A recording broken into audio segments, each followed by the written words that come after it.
உலக திருக்குறள் பேரவை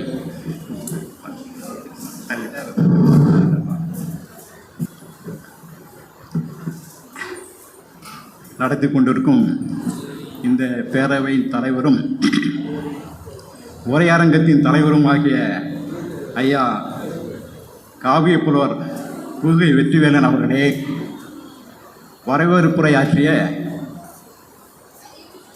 வரவேற்புரை நல்கியவரும் இந்த அமைப்பின் செயலாளரும் என்னை இந்த அரங்கத்தில் உரையாற்ற பணித்தோருமான ஐயா பிச்சை வள்ளிநாயகம் அவர்களே, உடுமலை நாராயண கவியின் முற்போக்கு சிந்தனைகள் என்ற தலைப்பிலே ஒரு மிகச் சிறப்பான ஒரு பாவரங்கத்தை நடத்தினார். அதாவது திடீர் சாம்பார் திடீர் இவர் ஒரு திடீர் தலைவராக வந்து மிக சிறப்பான அவரை பற்றி உடுமலை நாராயணனை பற்றி ஒரு கருத்தரங்கு தான் சரியாக இருக்கும். இந்த பாவரங்கை விட கருத்தரங்கு இருந்தால் இன்னும் ஆழமான செய்திகளை தெரிந்து கொண்டு இருக்க முடியும். ஆனால் ஐயாவுடைய பாவலர் மூப்பா அவருடைய தலைமை கவிதையிலே மிக சிறப்பாக உடுமலை நாராயண கவியை பற்றி ஆங்காங்கே அவருடைய வரலாற்றை மிக தெளிவாக சொல்லியிருந்தார். அவர் அந்த செய்திகள் மூலமாகவே உடுமலை நாராயண கவி பற்றி தெரியாதவர் ஓரளவுக்கு செய்திகளை தெரிந்து கொண்டிருப்பார்கள். அந்த அளவுக்கு அவரால் முடிந்தவரை மிக சிறப்பாக செய்திருக்கிறார்.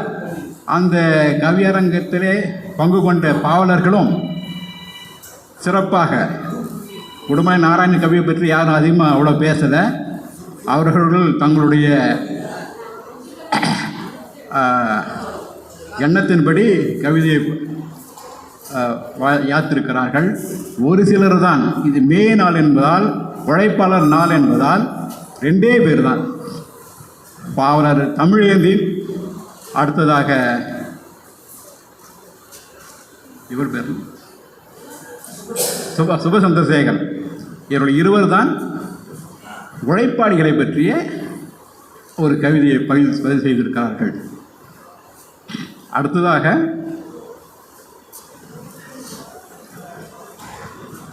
திருக்குறள் முற்றோதல் செய்த மாணவர்களுக்கும் மாணவியர்களுக்கும் அவர்களை பயிற்றுவித்த ஆசிரியர்களுக்கும்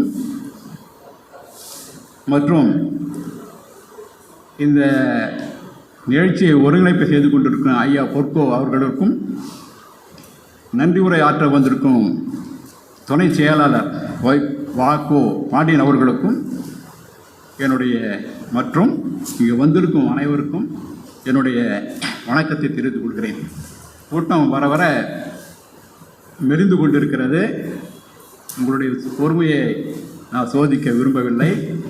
ஆனால் இந்த திருக்குறளில் உழைப்பும் ஊதியமும் என்ற தலைப்பு என்பது மிக ஆழமாக நாம் பேச வேண்டிய ஒரு தலைப்பு. ஆகவே கூடுமான வரையும் எந்த அளவுக்கு முடியுதோ அந்த அளவுக்கு நான் உங்களுடைய நேரத்தை பார்த்து என்னுடைய உரையை தொடங்கலாம் இருக்கிறேன். திருக்குறளில் என்னை விட இங்கே அதிகமாக திருக்குறள் ஆழ்ந்து அகன்று ஆய்வு செய்திருக்கிறீர்கள். ஐயாவுடைய வெற்றிவேலன் வெற்றியாட்டனுடைய ஐயாவுடைய திருக்குறள் ஆய்வுரை பகுத்தறிவு உரை இருக்கிறது.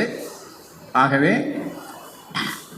என்னுடைய பார்வையில் நான் பார்த்ததை பேசுகிறேன். அதில் ஏதாவது குறை இருந்தால் நீங்கள் சுட்டி காட்டுங்கள். மற்றபடி என்னுடைய உரையை தொடங்கலாம் இருக்கிறேன். நான் பார்த்த வரைக்கும் திருக்குறளில் உழைப்பு என்ற சொல் எங்கேயுமே வரல. உழைப்பிருந்து காரத்தின் வந்தானை வேந்தன் இழைத்திருந்து எண்ணிக்கொள்ளல.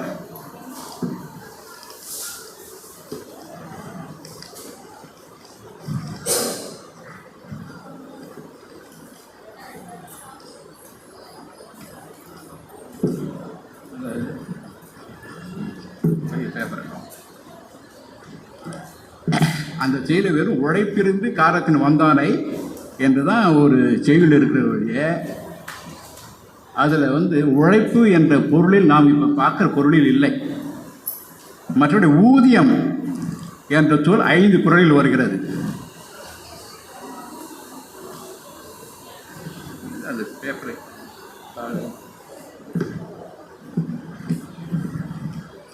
ஐயா இது மாதிரி புத்தகம்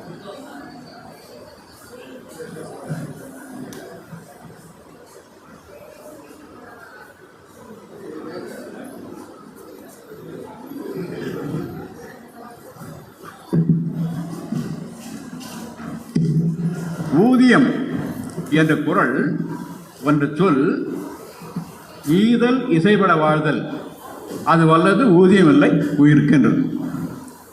அந்த புகழ் என்ற அதிகாரத்தில் வருகிறது. ஈதல் இசைப்பட வாழ்தல் அது வல்லது ஊதியம் இல்லை உயிருக்கு. வறியவருக்கு கொடுத்து அதனால் புகழடைந்து அந்த புகழ்ச்சி என்பது உயிருக்கு இன்பம் தரக்கூடியது. உள்ளத்திற்கு மட்டுமல்ல உயிருக்கு இன்பம் தரக்கூடிய என்கிறார். இந்த இடத்தில் ஊதியம் என்பது இன்பம் மகிழ்ச்சி என்ற பொருளில் வருகிறது. அடுத்ததாக பொருளில்லாருக்கு ஊதியம் இல்லை, முதலில்லாருக்கு ஊதியம் இல்லை, முதலையாம் சார்பில்லாருக்கு இல்லை நிலை என்று குறள். அங்கே முதலில்லாருக்கு ஊதியம் இல்லை என்று சொல்வது முதல் என்பது ஒரு லாபம் என்ற பொருளில் வருகிறது. முதல் இல்லாதவருக்கு லாபம் இல்லை. அதுபோல பெரியோர்கள் நட்பு இல்லாதவர்களுக்கு ஒரு நிலைத்த வாழ்க்கை இல்லை. அடுத்ததாக அழிவதும் ஆவதுமாகி என்று சொல்ல வரும். குறிப்பெல்லாம் காணவில்லை.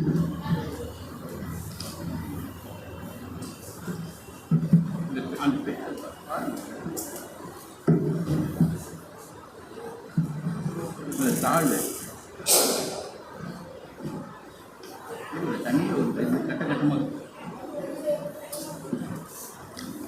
அழிவதும் ஆவதுமாகி என்ற சொல்ல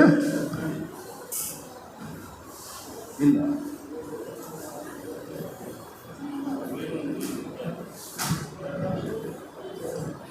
எங்குமே இல்லை. ஆனால் பலன் விளையுமா நன்மை விளையுமா தீமை விளையுமா பார்த்து ஒரு செயலை செய்ய வேண்டும் என்கிறார்கள். அது இன்னொரு குறளில் ஊதியம் என்பது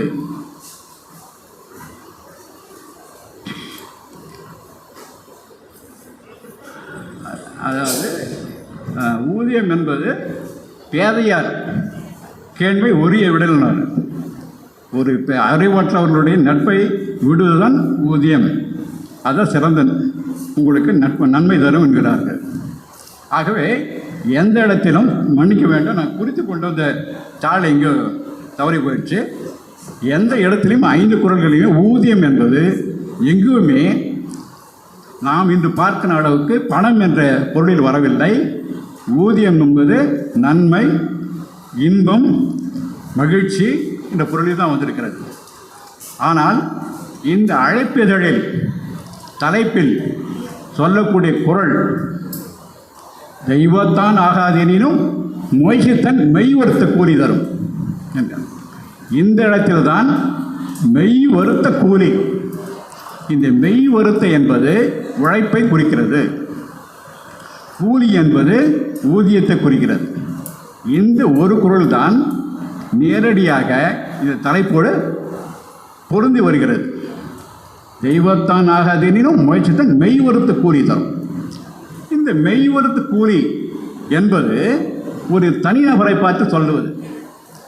வள்ளுவர் ஒரு தனிநபரை பார்த்து நீ வாழ்க்கையில் முன்னேற வேண்டும் என்றால் நீ கடுமையாக உழைக்க வேண்டும், நீ தேர்வில் தேர்ச்சி பெற வேண்டும் என்றால் கடுமையாக உழைக்க வேண்டும், உன்னுடைய பதவி உயர வேண்டும் என்றால் கடுமையாக உயர்க்க வேண்டும். இது எல்லாமே ஒரு தனி நபரை பார்த்து சொல்லக்கூடிய அறிவுரை. அந்த தனிநபர் தன்னை சார்ந்து தனக்காக உழைக்கிறார். அது ஒரு சொந்த உழைப்பு. இந்த உழைப்பில் இன்னொரு உழைப்பு இருக்கிறது. அந்த உழைப்பு என்பது ஊதியத்துக்கான உழைப்பு. ஊதியத்துக்கான உழைப்பு என்பது அவர் மற்ற சார்ந்து வாழ வேண்டும். ஊதியத்துக்கான உழைப்பு 2 வகையாக பிரிக்கலாம். ஒன்று உடல் உழைப்புக்கான வேலை, 2வது மூளை உழைப்பு. உடல் உழைப்பு மூளை உழைப்பு. இந்த உடல் உழைப்பிலே 2 வகை உண்டு.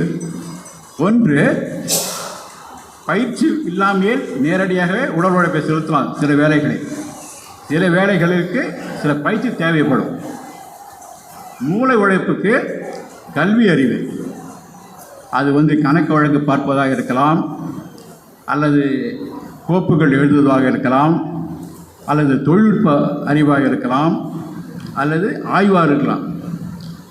ஆகவே மூளை உழைப்பில் 2 வகையான மூளை இருக்கிறது. இந்த உழைப்பாளிகள் உடல் உழைப்பு செலுத்துபவர்களும் மூளை உழைப்பு செலுத்துபவர்களும் அவர்கள் எதிர்பார்ப்பது ஊதியத்தை. ஊதியம் இல்லை என்றால் அவர்கள் வாழ முடியாது. ஆகவே அவர்கள் வேறு 3வது நபரை சார்ந்து வாழ வேண்டியது இருக்கிறது. ஊதியத்துக்கான உழைப்பு என்பது நாம் முழுக்க 3வது நபரை சார்ந்து வாழ வேண்டிய இருக்கு. சொந்த உழைப்பு 3வது நபரை சார்ந்து வாழ வேண்டிய அவசியம் இல்லை. தன்னுடைய சொந்த சிறு மூலதனமோ பெரிய மூலதனமோ தனக்காக உழைக்க வேண்டிய தேவை இருந்தால் அவர்கள் பிழைத்துக் கொள்வார்கள். ஆனால் ஊதியத்துக்காக உழைப்பவர்கள் ஒரு நபரை சார்ந்து வாழ வேண்டும். இதுதான் அடிப்படை. இந்த நபரை சார்ந்து வாழ வேண்டும் சொல்லும்போது இங்கே நம்ம ஒரு அடுத்த கட்டத்துக்கு போவோம். ஒரு தொழிற்சாலைக்கு போகிறோம். அந்த தொழிற்சாலை ஒரு துணி ஆலை தொழிற்சாலை. அந்த தொழிற்சாலையை திறந்து பார்க்கிறோம். பஞ்சு பொதிகள் அடுக்கடுக்காக வைக்கப்பட்டிருக்கின்றன. அதுக்கு அடுத்த அறை போகிறோம். அங்கே நூற்பு இயந்திரங்கள் இருக்கின்றன. அதுக்கு அடுத்த பகுதிக்கு போகிறோம். அங்கே இந்த நூலிலிருந்து துணி நெய்யக்கூடிய தறி இருக்கிறது. அதுக்கு அடுத்த அறைக்கு போகிறோம். அங்கே துணிகளில் சாயம் ஏற்றுவதற்கான சாய பொடிகள், சாய குழிகள் இருக்கின்றன. அந்த சாய குழிகளை துவைச்சு எடுப்பாங்க. எல்லாம் இருக்கிறது. ஆனால் அந்தந்த பொருட்கள் அங்கங்கே அப்படியே இருக்கின்றன. அடுத்த வாரம் போகிறோம். அடுத்த வாரமும் அதே பஞ்சு பொதிகள் இருக்கின்றன, நூற்பு இயந்திரங்கள் இருக்கின்றன, தறி இருக்கிறது, சாய பொடிகள் இருக்கின்றன. எந்த வேலையும் நடக்கலை. அப்புறம் அடுத்த மாதம் போகிறோம். அப்பொழுது அது இயந்திரங்கள் இயங்கும் ஓசை கேட்கிறது. உள்ளே பேச்சு குரல் கேட்கிறது. இப்பொழுது போய் பார்க்குறோம். அந்த பொதிகள் பாதியாக குறைஞ்சிருக்கின்றன. அவைகள் நூற்பு இயந்திரங்கள் நூற்கப்படுகின்றன. நூல் வெளியே வந்து கொண்டிருக்கிறது. இந்த நூலிலிருந்து தறியில் துணி நெய்யப்படுகிறது. தறியிலிருந்து துணி வெட்டி எடுத்து சாயம் ஏற்றப்படுகிறது. சாயம் ஏற்றப்பட்ட துணி அடுக்கி வைக்கப்படுகிறது. கடந்த வாரத்தில் இல்லாத ஒரு செயல் இந்த வாரம் எப்படி நடந்தது? கடந்த வாரம் இந்த பஞ்சு பொதி அப்படியே இருந்தது, இப்போ துணியாக வந்துருக்கு. இது எப்படி நடந்தது? என்றால் இந்த மூலப்பொருளோடும் இயந்திரத்தோடும் தொழிலாளர்கள் உழைப்பு சேர்ந்தது. தொழிலாளர்களோட உழைப்பு இணைந்ததால் அந்த மூலப்பொருள் என்பது உற்பத்தி பொருளாக மாறி இருக்கிறது. அது நுகர்வு பொருளாக மாறி இருக்கிறது. ஆகவே இந்த ஒரு தொழிற்சாலை மட்டுமே பார்க்கும்போது அவளுக்கு என்ன தெரிகிறது? அந்த முதலாளிகிட்ட கட்டடம் இருக்கிறது, மூலப்பொருள் இருக்கிறது, இயந்திரங்கள் இருக்கின்றன. இருந்தாலும் அது இயங்கவில்லை. அந்த மூலப்பொருள் உற்பத்தி பொருளாக எப்பொழுது ஆகிறது என்றால் உழைப்பு சேரும்போது ஆகிறது. இதை அப்படியே திரும்பி இதை கொஞ்சம் விரிவாக பார்ப்போம். இந்த பஞ்சு பொதிகள் எங்கிருந்து வருகின்றன? பஞ்சு பொதிகள் பருத்தியிலிருந்து வருகின்றன, பருத்தி கொட்டையிலிருந்து. அப்போது பருத்தி சாகுபடிக்கு போகணும். பருத்தி சாகுபடி செய்ய வேண்டும் என்றால் அந்த நிலத்தை சிலர் பண்படுத்த வேண்டும். பண்படுத்தின நிலத்தில் பயிர் சாகுபடி செய்ய வேண்டும், பருத்தி சாகுபடி செய்ய வேண்டும். அந்த பருத்தியை பறிப்பதற்கு சிலர் வேலை செய்ய வேண்டும். பறித்த பருத்தியை உடைக்கிறதுக்கு சில இயந்திரங்கள் கொண்டு உடைப்பதற்கு சிலர் வேலை செய்ய வேண்டும். அந்த பிரித்த பஞ்சை பொதிகளாக மாற்ற வேண்டும். அந்த பொதிகளை ஆலைக்கு கொண்டு வர வேண்டும். ஆலைக்கு கொண்டு வர வேண்டும் என்றால் வாகனங்கள் தேவை. வாகனங்கள் தேவை என்றால் வாகனங்கள் உற்பத்தி செய்யப்பட வேண்டும். வாகனங்கள் உற்பத்தி செய்ய வேண்டும். வாகனங்கள் மூலப்பொருட்கள் தேவை. வாகனங்கள் மூலப்பொருள் தேவை என்றால் அந்த வாகனம் எந்தெந்த மூலப்பொருளால் ஆயிருக்கு. பல உதிரி பொருட்கள் இருக்கிறது. ஒவ்வொரு வாகனத்துக்கு பல உதிரி பொருட்கள் பல உலோகங்களால் ஆனது. அப்போ ஒரு வாகனம் செய்வதற்கு இரும்பு தேவை, இரும்பு தகடு தேவை, பித்தளை தேவை, அலுமினியம் தேவை, பிளாஸ்டிக் என்று சொல்லக்கூடிய நெகிழி தேவை, இந்த பல்வேறு உதிரி பொருள்கள் தேவை. இந்த உதிரி பொருளெல்லாம் செய்ய வேண்டுமென்றால் அதுக்கான மூலப்பொருள் உலோகங்கள் தேவை, தகடு தேவை. தகடு தயார் செய்வதற்கு தனியான ஒரு ஆலை, அந்த ஆலை தொழில்நுட்ப வல்லுநர்கள், அந்த ஆலைக்கு சுரங்கங்களிலிருந்து வர வேண்டியது மூலப்பொருள் கனிம வளம். அங்கு சுரங்கத்திலிருந்து கனிம வளம் வந்து தகடாகி அது வாகனமாக மாறுகிறது. இந்த வாகனத்தை ஏற்றுக்கிறோம். இந்த வாகனம் பாதை வழியாக வரணும், சாலை வழி. அந்த சாலை போட வேண்டும். சாலை போடுவதற்கு கற்கள் வேண்டும், பாறைகள் உடைக்கப்பட வேண்டும், அது உடைப்பதற்கான இயந்திரங்கள் வேண்டும். அங்கே ஒரு மக்கள் உழைத்து கொண்டிருக்கிறார்கள். இது கொண்டு வந்துடுறோம் ஆலைக்கு. ஆலை நூற்பு இயந்திரங்கள் எப்படி வாகனத்தை தேவை, அதே மாதிரி நூற்பு இயந்திரங்களை செய்வதற்கு ஒரு தொழில்நுட்பம் தேவை. அதற்கு உலோகங்கள் தேவை, அதற்கு தகடுகள் தேவை. அப்படியே பார்த்தீங்கன்னா இந்த உலகம் முழுக்குமே உழைப்பாளிகளால் இயங்கிக் கொண்டிருக்கிறது. பல்வேறு விதமான ஆற்றல் உள்ள உழைப்பாளிகள், அவருடைய உழைப்பு ஒன்றோடொன்று பின்னி பிணைந்து இருக்கின்றன. இந்த வலை போல் பின்னி பிணைந்திருக்கின்ற இந்த உழைப்பாளிகளால் தான் நாடு வளர்ந்து உலகம் இயங்கிக் கொண்டிருக்கிறது. இங்கே ஒன்று பார்க்க வேண்டும். இங்கே இந்த இயங்குவதற்கு காரணம் உழைப்பை விற்பவர்களும் உழைப்பை வாங்குபவர்களும் 2 பேர் வேணும். உழைப்பாளிகள் 185 விழுக்காடு மக்கள் உழைப்பை விற்பவர்கள், 15 விழுக்காடு பேர் தான் உழைப்பை வாங்குபவர்கள்.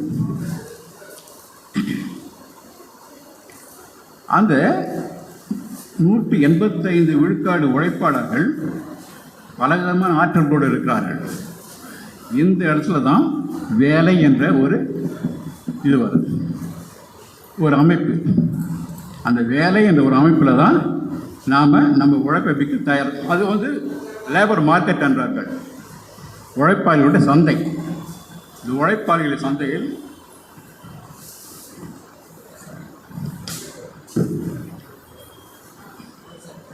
உழைப்பதற்கு தயாராக ஆட்கள் இருக்கிறார்கள், அதை வாங்குவதற்கும் தயாராக இருக்கிறார்கள். விற்பவர்கள், வாங்குபவர்கள். இந்த வாங்குபவர்கள் என்ன பண்ணுறாருன்னா, அவர்கிட்ட பணம் இருக்கிறதாலேயே கட்டிடம் இருக்கிறது, இயந்திரங்கள் இருக்கிறது, மூலப்பொருள் இருக்கிறது. அந்த மூலப்பொருளோடு உங்களுடைய உழைப்பையும் அவர் வாங்க தயாராக இருக்கிறார். இதோட இதை எடுத்து அடுத்த கட்டத்துக்கு போகிறோம். ஒரு சரக்கூந்தில் ஒரு 20 பெட்டி வருது. ஏதோ காய்கறியோ ஏதோ 20 பெட்டிகள் வருது. அந்த 20 பெட்டிகளை இறக்கி கிடங்குக்கு கொண்டு போக வேண்டும். அந்த கிடங்கின் உரிமையாளர் சாலையை போகிற ஒருத்தரை கூப்பிட்டு, தம்பி இந்த கொஞ்சம் 20 பெட்டி உள்ளே கொஞ்சம் வைக்கின்ற. எவ்வளோ தரீங்க? எவ்வளோ கேட்குற? 10 ரூபா. சரி. அந்த 20 பெட்டிகளை வண்டியில் இறக்கி கொண்டு போய் அந்த கிடங்கில் இருக்கிறார். ஒரு அரை மணி நேரம் வேலை. அரை மணி நேரத்தில் 2 பெட்டி 200 ரூபாய் கொடுத்து விடுகிறார். அந்த 200 ரூபாய் வாங்கி வந்து இவர் ஒரு 3 கிலோ அரிசி வாங்குகிறார். அந்த 3 கிலோ அரிசியும் வாங்கலாம், 3 கிலோ சர்க்கரையும் வாங்கலாம், அல்லது வேறு ஏதாவது துணிமணியும் வாங்கலாம், அல்லது வேறு ஏதாவது தேவையான நாற்காலியை வாங்கலாம், வேறு ஏதோ வாங்கலாம். அதுதான் பரிவர்த்தனை மதிப்பு என்பது. இவர் உழைத்த அந்த உழைப்புக்கு அவர் கொடுத்த 200 ரூபாய், அந்த தாள் என்பது ஒரு பண்டம். அந்த பண்டத்தை கொண்டு வந்து அரிசி என்ற ஒரு பண்டத்தை வாங்குகிறார், அல்ல நாற்காலி என்ற பண்டத்தை வாங்குகிறார், அல்ல சர்க்கரை என்ற பண்டத்தை வாங்குகிறார். இதுதான் பரிவர்த்தனை மதிப்பு. வாங்குறார். அப்போது அந்த உழைப்பு அந்த பெட்டிகளை எப்படி கொண்டு வந்து சேர்த்தாரு? வண்டியிலேருந்து தூக்கணும், தலையில் வைக்கணும், திரும்பி நடக்கணும், திரும்பி அந்த இடங்களை வைக்கணும். ஒவ்வொரு முறையும் தூக்குவது, இறக்குவது, நடப்பது, தூக்குவது, இறக்குவது, நடப்பது என்று அவருடைய உழைப்பு ஆற்றலை இங்கே செலுத்தி கொண்டிருக்கிறார். இங்கே உழைப்பு என்பது அவ்வளோ பொருத்தமான சொல் இல்லை, உழைப்பு ஆற்றல் தான் சொல்லணும். அது உழைப்பு ஆற்றல். அந்த ஆற்றல் அதை வெளிப்படுத்தி அந்த ஆற்றலை ஒருங்கிணைத்து தான் தூக்குறார். தூக்கும்போது அந்த ஆற்றல் வருகிறது, ஓகே, இறக்கிறார். அப்போ ஒவ்வொரு முறையும் அந்த பெட்டியை தூக்கும்போது சில ஆற்றல் செலவழிக்கப்படுகிறது. அந்த ஆற்றல் செலவழிக்கப்படுறதால தான் அவரால் தூக்க முடியுது. அப்போ இந்த ஆற்றல் எங்கே இருக்கிறது? இந்த ஆற்றல் எங்கே இருக்கிறது? இந்த ஆற்றலால் தான் எடைக்கு வைக்க முடியுது. இந்த ஆற்றல் எங்கே இருக்கிறது? வேற எங்கேயுமே இல்லை. இந்த ஆற்றல் நம்மளுடைய குருதியில், நரம்பில், தசையில், எலும்பில், இதில் தான் இருக்கு. மூளையின் இயக்கத்தினால் குருதி சூடேறி இயங்கி நரம்புகள், தசைகள் முறுக்கேறி எலும்புகளை வளைத்து நாம் உழைக்கும் போது அந்த ஆற்றல் வெளிப்படுகிறது. இந்த ஆற்றல் என்பது அது ஒரு பண்டம். ஆற்றல் என்ற ஒரு பண்டம் ரூபாய் தாளாக ஒரு பண்டமாக மாறுகிறது. ரூபாய் தாள் என்ற பண்டம் அரிசியாக, சர்க்கரையாக மாறுகிறது. இந்த ஆற்றல், செலவழிந்த ஆற்றலை நம்ம எப்படி மீண்டும் கொண்டு வருவது? செலவழிந்த ஆற்றலை மீண்டும் கொண்டு வரணும். கொண்டு வந்தால் நாளைக்கு உழைக்க முடியும். ஆகவே இந்த மீண்டும் எப்படி அந்த ஆற்றலை கொண்டு வருவது? ஒரு குடத்திலிருந்து தண்ணியை எடுத்து இருக்கலாம், மீண்டும் தண்ணீர் நிரப்பினால்தான் நிரம்பும். இந்த உடலிலிருந்து ஆற்றல் வெளியேறிச்சுன்னா மீண்டும் ஆற்றலை மீண்டும் உடலுக்கு செலுத்த வேண்டும். இந்த வெளியே செலுத்தினா இந்த ஆற்றல் எங்கே இருக்கிறது? வெளியே. இந்த ஆற்றல் எங்கே இருக்கிறது என்றால்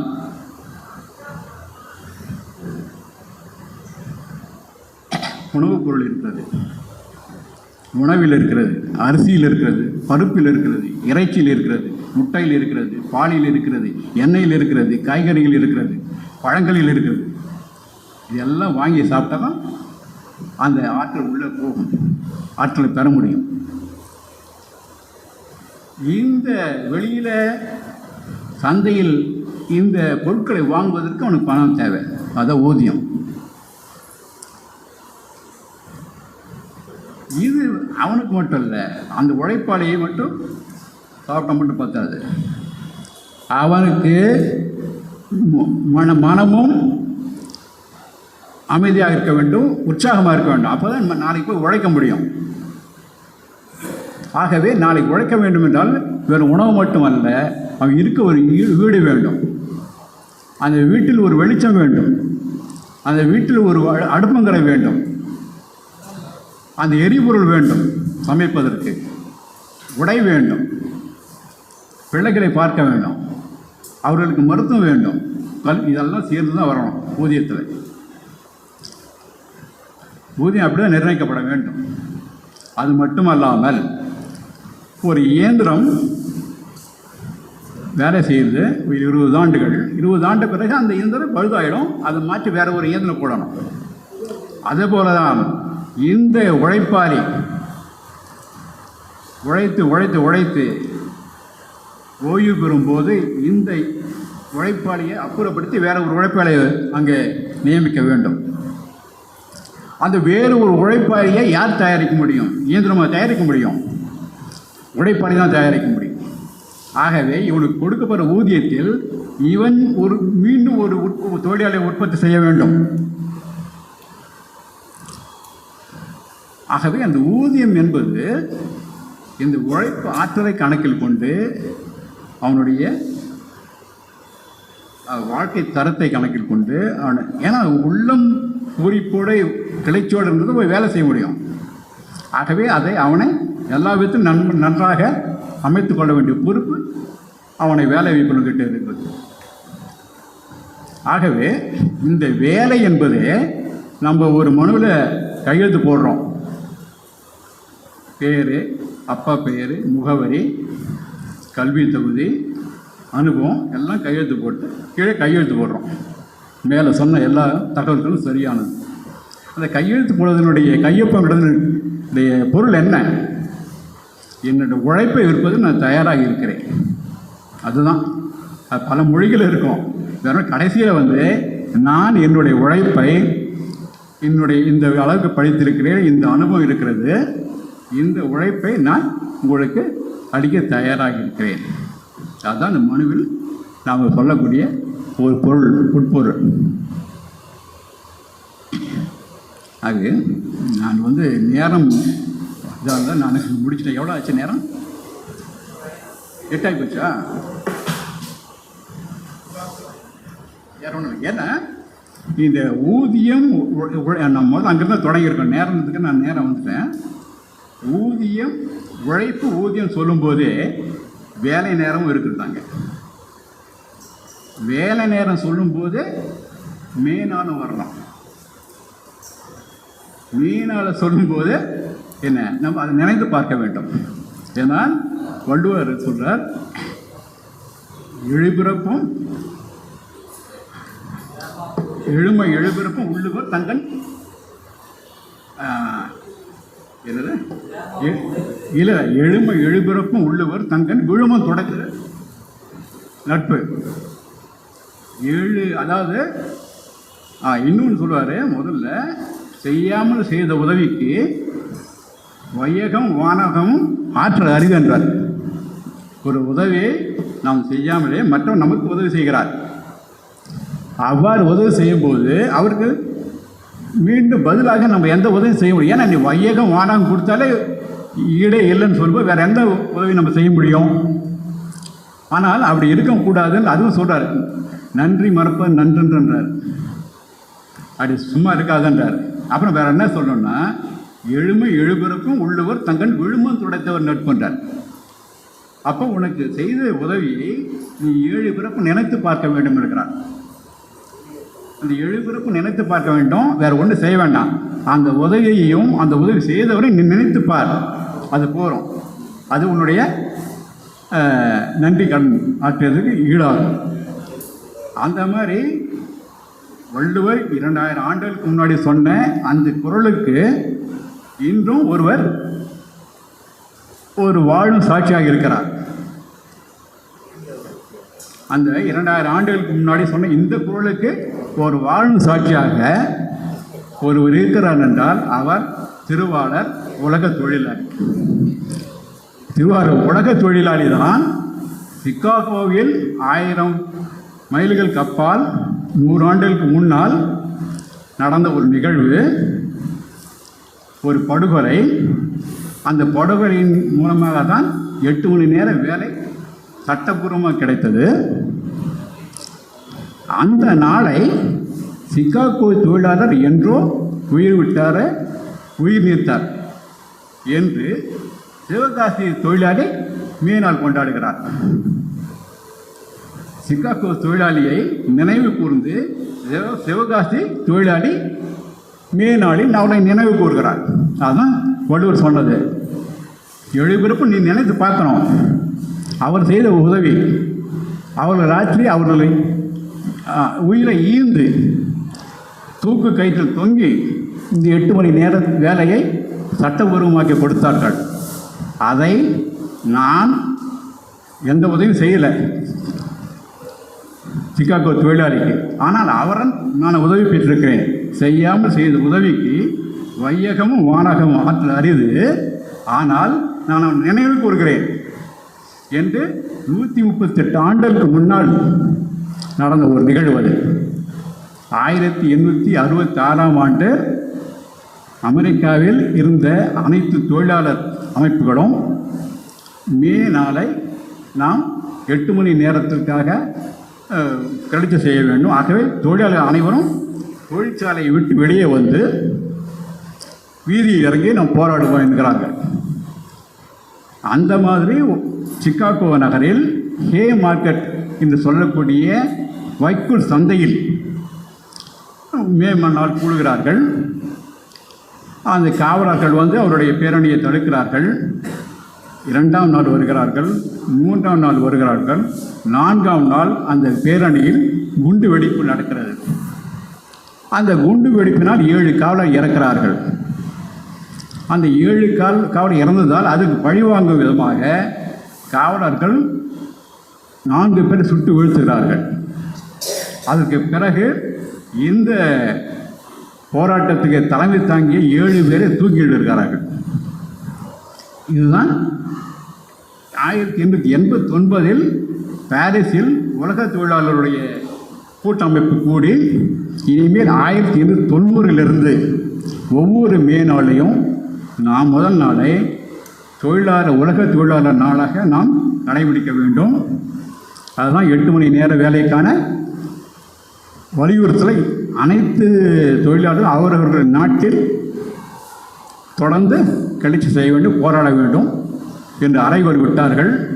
அதிலிருந்து தொடர்ந்து தொழிலாளர்கள் அவரவர்கள் நாட்டில் தொடர்ந்து போராடி அந்தந்த நாட்டில் 8 மணி நேர வேலைக்கான உத்தரவாதத்தை பெற்றார்கள். இந்தியாவில் முதலில் 1923 இங்கே முதல் பொது உடைமையாளர் சிங்காரவேலருடைய தலைமையில் வடசென்னை தொழிலாளர்களை கூட்டி இன்று இருக்கக்கூடிய நம்மளுடைய உயர்நீதிமன்றத்துக்கு எதிரே இருக்கக்கூடிய கடற்கரையில் ஒரு கூட்டம் நடத்துகிறார்கள் சிங்காரவேலர் தலைமையில். அதே நாளில் தென்சென்னை தொழிலாளர்கள் சார்பாக திருவல்லிக்கேணி கடற்கரையில் சாமிநாத சர்மா தலைமையில் அங்கே ஒரு கூட்டம் நடக்கிறது. 23 முதல் இந்தியாவிலிருந்து முதல் கூட்டம். இதை பார்த்த பிறகு பிரிட்டிஷ் அரசு 1927 அதை கொள்கை ரீதியாக ஏற்றுக்கொள்கிறார்கள். 8 மணி நேரம் கொள்கை ரீதியாக ஏற்றுக்கொள்கிறார்கள். ஆனால் எந்த சட்டமும் இயற்றவில்லை. 42-46 காலகட்டத்தில் அம்பேத்கர் தொழிலாளர் அமைச்சராக இருக்கிறார் பிரிட்டிஷ் அரசில். அவர் நிறைய தொழிலாளர்களுக்கான நலச்சட்டங்களை இயற்றினார். அவர் இயற்றும்போது 8 மணி நேர வேலைக்காக ஒரு முத்தரப்பு மாநாட்டை கூட்டி, முத்தரப்பு என்றால் அரசு தரப்பு, தொழிலாளர் தரப்பு, முதலாளிகள் தரப்பு 3 தரப்பை கூட்டி அங்கே ஒரு தீர்மானம் நிறைவேற்றினார்கள். சில முதலாளிகள் ஏற்றுக்கொண்டார்கள், சில ஏற்றுக்கொள்ளவில்லை. ஆனால் 1948 தான் 8 மணி நேரத்துக்கான சட்டம் இயற்றப்படுகிறது. ஆகவே இந்த உழைப்பு ஊதியம் சொல்லும்போதே வேலை நேரத்தை சொல்ல வேண்டும்.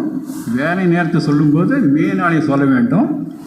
மே நாளை நடக்கூட மே மாதம் நடக்கூட இந்த நாளில் மே நாளை கடந்து நாம் போக முடியாது. ஆக முதல் இது சொல்லியிருக்க வேண்டும். ஆக வாய்ப்படைத்தமைக்கு என்னுடைய குறையை சுருக்கமாக முடித்துக் கொள்கிறேன்.